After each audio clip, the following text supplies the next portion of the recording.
नमस्कार मंडळी, मी प्रिया तुमचं सगळ्यांचं स्वागत करते आपल्या चॅनलवरती। सध्या ऑनलाईन ही ट्रिक खूप चालत आहे, एकदम खराब झालेलं कुकर 2 मिनिटात स्वच्छ करा कोलगेटने। तर चला मग आज आपण सुद्धा ती ट्रिक करून बघूया, ही खरंच वर्क करते का नाही करत, म्हणजे तुमचे सुद्धा वेळ आणि पैसे दोन्ही सुद्धा वाया जाणार नाही। तर मग मी काय केलं, या ठिकाणी एक जुनं खराब झालेलं कुकर घेतलेलं आहे। तर म्हणजे हे पूर्ण सुद्धा काळं नाहीये, अर्ध काही बाजूस काळं आहे। तर ही 10 रुपयाची एक कोलगेटची पुडी आपण या ठिकाणी घेतलेली आहे।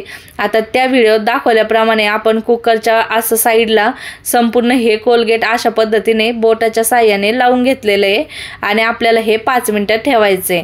आता 5 मिनिटाच्या नंतर आपल्याला हे भांडे घासायच्या कात्याने हे घासून घ्यायचे। तर चला 5 मिनिटं झालेले आपण बघूया घासून हे कुकर आपलं स्वच्छ निघतंय का नाही म्हणून। तर मग मी घासायला सुरुवात केलेली आहे। आधी तर हलक्या हाताने घासलं त्या व्हिडिओत दाखवल्याप्रमाणे, पण त्याने काही निघत नव्हतं।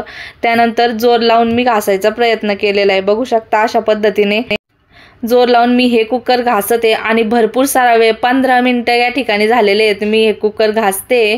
तर त्या व्हिडिओत दाखवल्याप्रमाणे जसं की 2 मिनिटांमध्ये हे स्वच्छ निघतं, तसं तर काही झालेलं नाहीये। आता 15 मिनिट होत आलेले आहेत बघा, मी घासून हे कुकर साफ केलेलं आहे अशा पद्धतीने।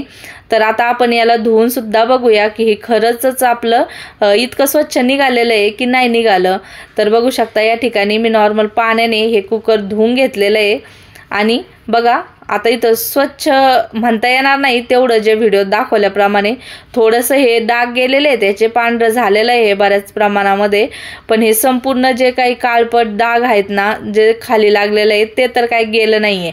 आतून पण धुवून बघते, पांढरी चमक तर कुकरला आलेली, पण स्वच्छ मला नाही वाटत का हे झालेलं आहे। तर मला तर वाटतं ही ट्रिक पूर्ण वर्क नाही करत। तुम्हाला काय वाटतं नक्की कमेंट करून मला कळवा।